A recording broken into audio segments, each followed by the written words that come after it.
But yeah, this is a position, Alex, we've been chatting about, another versatile player to play in that front three.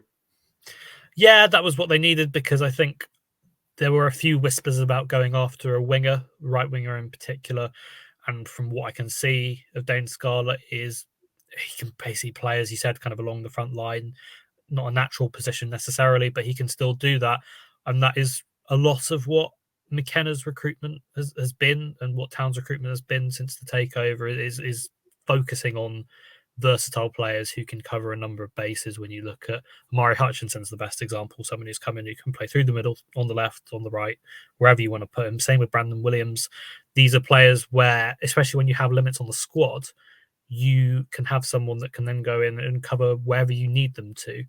That's really important. And I think that's a big part of him coming into this team. It means that you then don't have to go out and get a right winger who potentially could only be limited to playing on the right.